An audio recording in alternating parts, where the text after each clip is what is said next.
Hello everyone, this is Jerry, or BladeEdge86 as I'm known on YouTube, and I've been a loyal supporter of Antidote for president. He's never voted to raise taxes, never voted for an unbalanced budget, never voted for a federal restriction on gun ownership, never voted to raise congressional pay, never voted for a government boondoggle, never voted to increase the power of the executive branch, voted against the Patriot Act, voted against censoring the internet, voted against the unconstitutional undeclared wars we're in. And that's just a few reasons. Unfortunately, Antidote is probably not going to get the nomination. So I will have to support someone else. What a fool I was, though. I mean, I should have just shut up and let the mainstream media pick my candidate for me.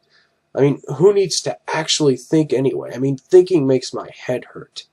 I mean, even though Antidote has had more campaign contributions from active duty service members and all other candidates combined and polled better than any other candidate against Cyanide, he clearly did not stand a chance because those nice people in the three-piece suits reading the teleprompters told me so. But never mind the overwhelming evidence of electoral fraud. Oh, whoops, forget I said that. Shut up, conspiracy theorists. Now, these last 4 years have been a disaster. Under the Cyanide administration, unemployment continues to go up. The value of the dollar continues to go down. We continue to enter more pointless, unwinnable wars against countries that were never a threat to us. The police state control grid gets more firmly entrenched in our lives. We cannot afford 4 more years of Cyanide.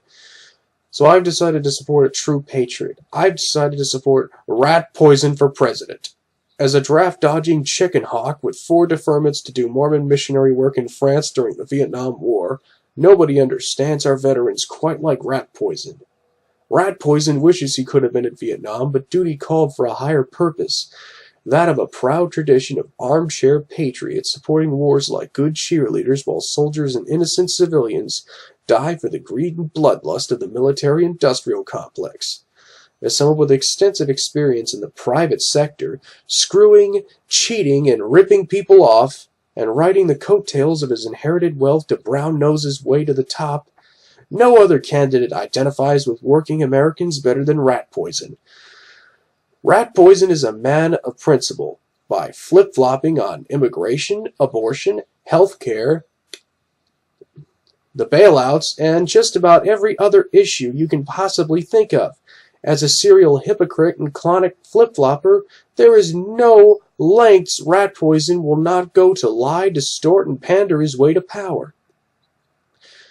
Now, Rat Poison hasn't decided on a running mate yet, but fortunately he has some good choices to pick from. Congressman Strychnine has had many years of service in the House. Most notably among these is his inspiring leadership during the 1994 when he led the Botulist Party revolution by gaining a majority of seats in Congress by pandering and lying to the American people about him and his party's intentions to rein in the excessive deficit spending of the Salmonella Party and go back to the small constitutional government while continuing the same policies with slightly different rhetoric.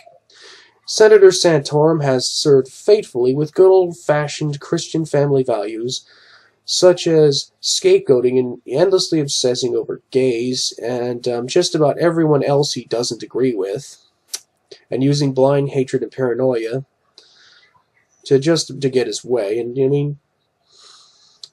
using the heavy hand of government to coerce and bully the public into following his narrow-minded worldview. Alright, folks, so Rat Poison maybe isn't the best choice for president, but, he has a better haircut than Cyanide does. I guess, Rat Poison for president?